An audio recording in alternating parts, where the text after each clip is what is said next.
Que bom que você está conosco aqui na TV CRC Paraná, prestigiando mais essa realização inovadora do seu Conselho Regional de Contabilidade. A TV CRC Paraná tem sido o principal canal de informação do CRC com os profissionais contábeis do nosso estado. Temos uma programação altamente técnica e informativa, onde se privilegia, acima de tudo, a qualidade e a excelência na educação profissional continuada do contabilista. E nesse verdadeiro cardápio do saber, nós trazemos agora o projeto Transformando. Numa iniciativa da Comissão de Transformação Digital do Profissional Contábil Paranaense, do CRC Paraná, o projeto Transformando vai colocar você frente a frente com o que há de mais moderno em se tratando de tecnologia e cultura digital voltada ao meio contábil. O momento é de profundas e intensas modificações em mercados e profissões, com o avanço acelerado da tecnologia. Essa revolução tecnológica é uma realidade no âmbito da profissão contábil, cuja necessidade de compreensão desse fenômeno pelos profissionais e sua adequação é premente e extremamente necessária. E é para facilitar essa compreensão e adequação que o projeto Transformando foi concebido e disponibilizado a vocês, profissionais da contabilidade, pelo CRC Paraná. A partir de agora, você terá periodicamente episódios do Transformando. Acompanhe, com vocês, o coordenador da Comissão de Inovação e Transformação Digital do CRC Paraná, contador Ronaldo Dias Oliveira. Neste episódio, a Comissão de Inovação e Transformação Digital do CRC Paraná explora possibilidades de ação do contador para valorar os negócios digitais. Um assunto complexo, ainda um tanto incompreendido, mas que gera enormes oportunidades para aumentar a renda e a relevância do contador. Discutirá a formação de intangíveis digitais, valuation de negócios digitais e relato integrado. Então vamos começar agora com os personagens do programa de hoje.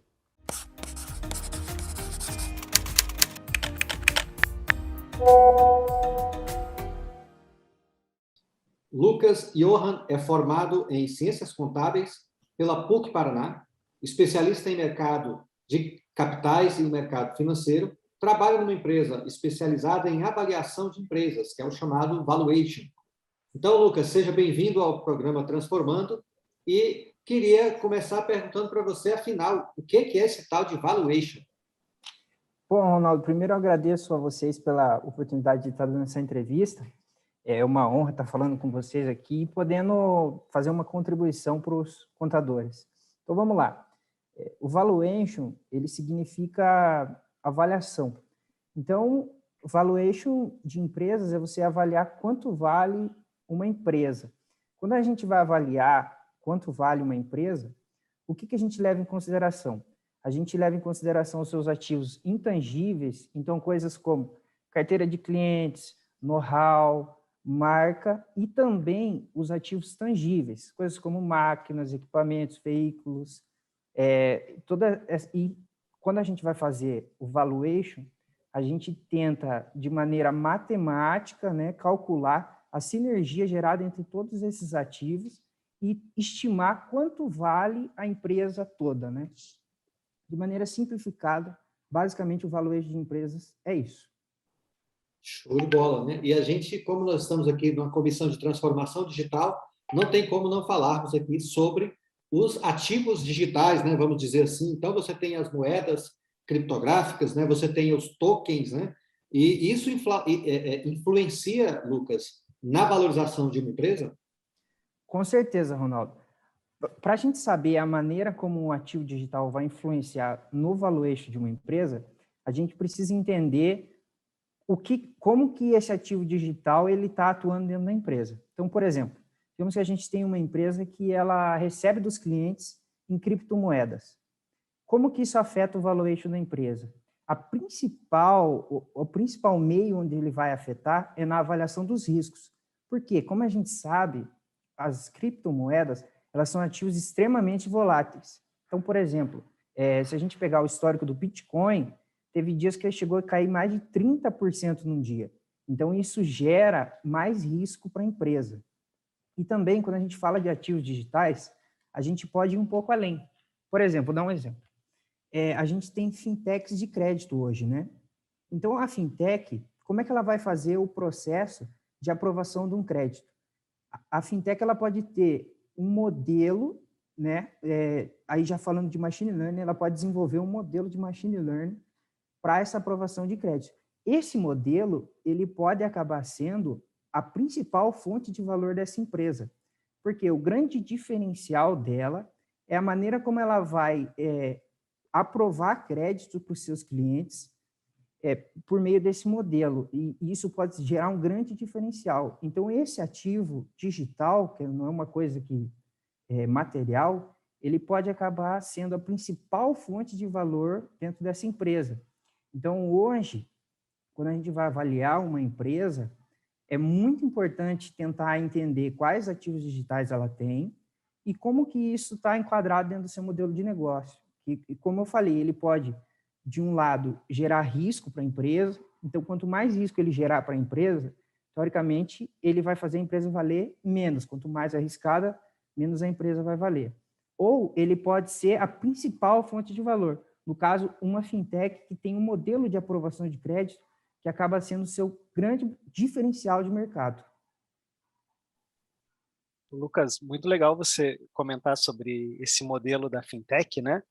E principalmente porque hoje nós vemos a ascensão muito rápida de startups de vários segmentos e vários modelos, né, de negócios, e na sua grande maioria elas são empresas de tecnologia, né? Então, oferecendo algum tipo de, de meio, né, para resolver um determinado problema, e esse meio ele pode ser desenvolvido de uma forma online, né, digital, onde você tenha código-fonte, né? Então, e esse Isso. código-fonte ele não é palpável, assim, né? Não é um ativo como uma máquina, né? Um equipamento que você instala na fábrica lá e ele começa a gerar a produção daquilo que você vende e aquilo gera um valor para a tua empresa. Quando a Isso, gente fala exatamente. desse modelo de startups, né, que o investimento todo ele acontece no desenvolvimento da ideia, do projeto, né? Então, até que ela vire uma mercadoria em si, como que os contadores podem otimizar a valorização dessas empresas quando elas ainda estão em fase de desenvolvimento, né? Para que quando ele chegar na análise do valuation, que aquilo que já foi investido até então no projeto possa ser considerado dentro da avaliação da empresa. Então, assim, conforme vai se desenvolvendo o ativo digital, nesse exemplo que você deu, é importante, lógico, você tentar mensurar todos os custos desse desenvolvimento, que justamente isso é uma informação muito relevante e também tem que ser levada em consideração no momento de fazer a avaliação da empresa. Mas, assim, em se tratando de um valuation, por exemplo, da perspectiva de uma startup que está para captar um investidor, para o investidor, muitas vezes, mais vale a questão da exclusividade, então, desse ativo digital, né? A empresa, a startup, ter aquela inovação só dela, não uma coisa que está disponível para todo mundo. E, com base nisso, ele vai ver o que essa inovação, esse ativo digital, o quanto de retorno ele vai conseguir gerar sobre o capital investido. Essa é o principal fator para o valuation de startups, considerando a visão do investidor, né? Então, ele vai querer saber daquele capital que ele vai estar aportando na startup, o retorno que ele vai obter. E daí, caindo nessa seara do investidor, ele vai olhar muitos fatores. Por exemplo, se é uma coisa muito fácil de ser copiada, se não é, ou, por exemplo, se esse ativo digital que está dentro da empresa, se ele é uma coisa correlata a algum outro negócio que esse investidor tem. Então, existem muitos fatores ali durante o valuation que devem ser levados em consideração em se tratando de ativos digitais. E é importante que o contador esteja atento a todas essas informações também, para que quando o investidor solicitar números e dados Exatamente. a respeito dessa operação, que ele também possa... É fundamental que o contador tenha esses dados e que conheça essa realidade desses ativos digitais também, para poder suprir o o investidor com essas informações, né? Isso, com certeza. O contador, ele tem esse papel muito fundamental de ser, vamos dizer assim, o guardião dos dados, porque sem dados a gente não consegue fazer um valuation, não consegue chegar a conclusão nenhuma. Os dados é a base de tudo, é a matéria-prima para se chegar a qualquer conclusão. Muito bom. E Lucas, Ronaldo? Pode concluir, Márcio, à vontade. Não, eu queria falar um pouco da mudança dessa questão dos valuations com essas empresas digitais, né? Que deve ter sido uma reviravolta aí para essa ciência, né? De avaliação de empresas, porque nós temos exemplos de empresas que valem bilhões e que nunca geraram lucro, né? Nós temos alguns exemplos como Nubank, a própria Tesla. Então, eu queria que você falasse um pouco sobre essa mudança drástica que teve em relação a nós tínhamos há um tempo atrás um valuation de empresas tradicionais, que elas fabricavam um produto, entregavam um produto, e hoje nós temos uma situação, um cenário com essas empresas valendo bilhões aí, né, as unicórnios, e que muitas vezes ainda não geraram nem sequer lucro, né? Eu já coloco aqui uma questão que ela é antagônica ao que o Márcio coloca, e você já faz a junção aí das coisas, né? Que é, hoje, os modelos matemáticos, né? Como que ele pode se aplicar para uma situação e pode não se aplicar para outra, né? Um exemplo, bem como o Márcio colocou, dessas empresas aí que valem bilhões, porém, uma das principais métricas para se calcular o valuation, que é o resultado, que é o lucro, você não tem disponível em mãos. Então, assim, quando a gente vai fazer o valuation de uma empresa, é muito importante a gente pensar pelos olhos de quem a gente quer avaliar a empresa. Então, por exemplo, essas empresas que o Márcio citou, Tesla, Facebook, Nubank, o que acontece? Os investidores, eles estão vendo nessa empresa, no futuro, uma grande, imensa possibilidade de lucro. Eles estão enxergando que essas empresas vão gerar para eles retornos muito grandes. Às vezes a empresa não está dando lucro agora, mas a gente tem que considerar que, às vezes, a startup está numa fase de crescimento, onde ela tem que sacrificar muito capital para ela ser conhecida, para ela ter uma lista de clientes. Então, eles enxergam que, apesar de, no momento, a empresa não estar dando lucro, mas no futuro, né, o valuation ele olha para o futuro, então ele quer saber o retorno futuro que essas empresas vão gerar. Eles estão vendo que, no futuro, essas empresas gerarão um retorno muito positivo. Por isso que elas têm um valor tão grande de mercado. Em se tratando de modelos matemáticos, funciona mais ou menos assim. Para a gente desenvolver um modelo matemático, a gente precisa de dados históricos. Sem dados, não tem como fazer um modelo matemático. Então, se a gente pegar uma startup que ela acabou de começar, é muito difícil de tentar fazer um valuation dela com base em modelos matemáticos mais avançados. Se a gente pegar o caso de uma empresa tradicional de muitos anos, um exemplo simples, a Petrobras, a gente tem dados históricos dela de muito tempo. Então, o que a gente pode fazer se a gente quiser projetar o futuro da Petrobras? Com base em modelos matemáticos. A gente pega o histórico dela, vamos dizer que a gente queira projetar o faturamento, mas pode-se projetar o faturamento, despesas, a demanda, várias coisas, mas vamos pensar só no caso do faturamento. Então, a gente vai pegar essa base de dados históricos.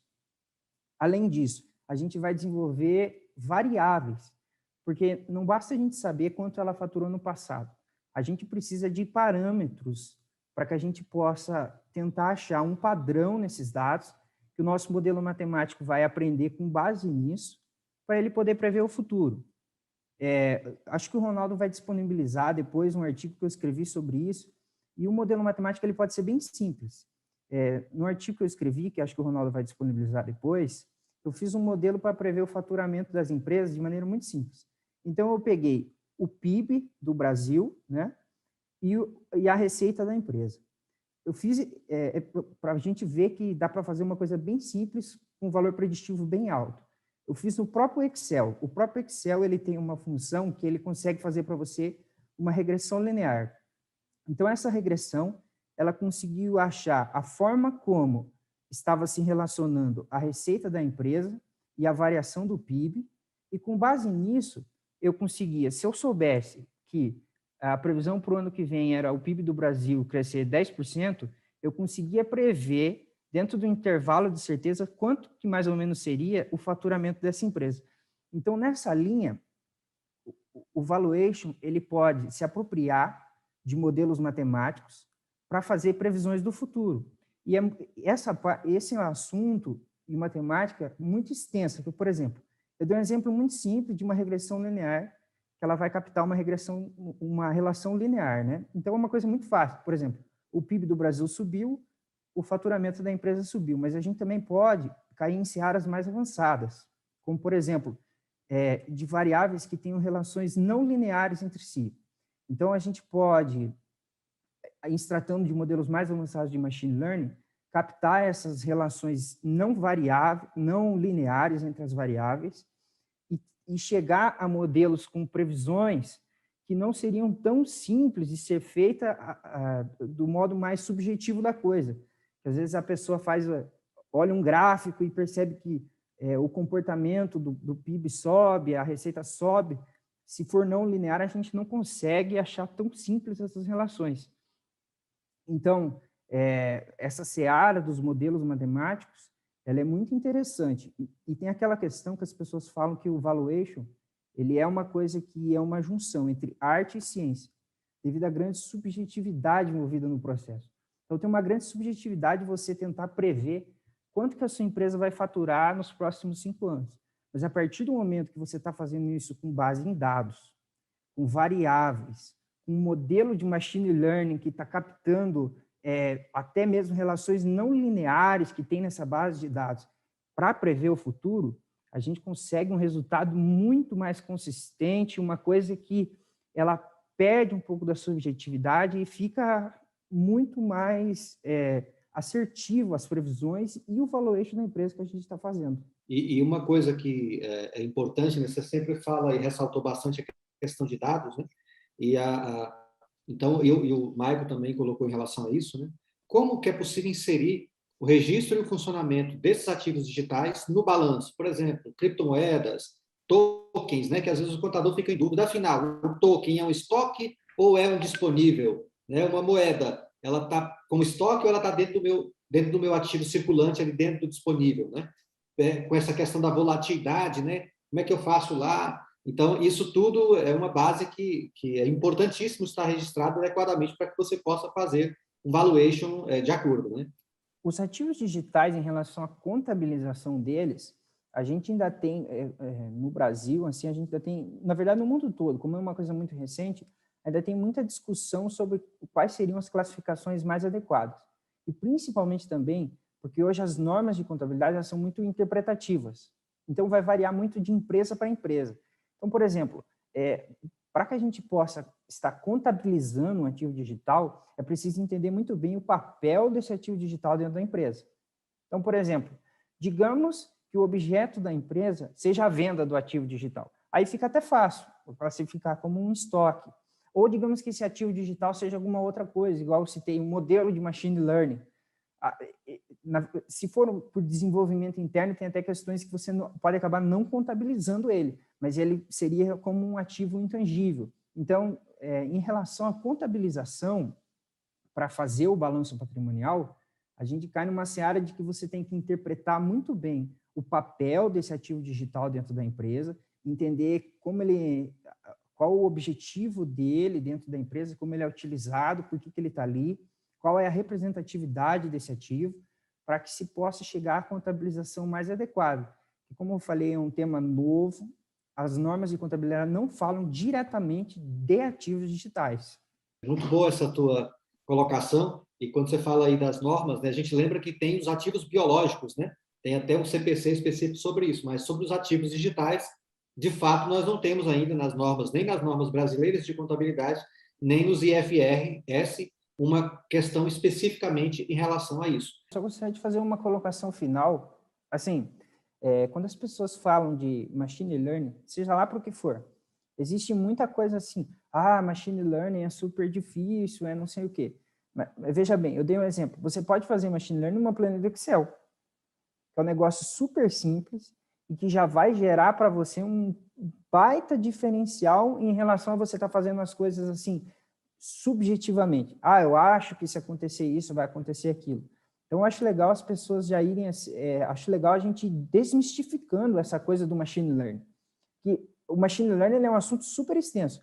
Podem ter coisas muito complexas de machine learning, mas também a gente pode ter coisas de machine learning simplificadas que já vão trazer um resultado muito bom para as empresas, para os contadores, e em todas as áreas que isso pode ser aplicado, né? Acho legal ir desmistificando essa questão. Perfeito, Lucas. E vai de encontro justamente ao papel da nossa comissão, que é trazer e simplificar um pouco mais essa coisa que parece tão longe, né? Eu gosto de fazer a brincadeira com aquela música lá, igual caviar, nunca vi nem comi, eu só ouço falar, né? Assim a gente vê com inteligência artificial, com blockchain, com XBRL, com machine learning, deep learning, computador subatômico, e vai virando aquele monte de coisa que parece um bicho de 7 cabeças, né?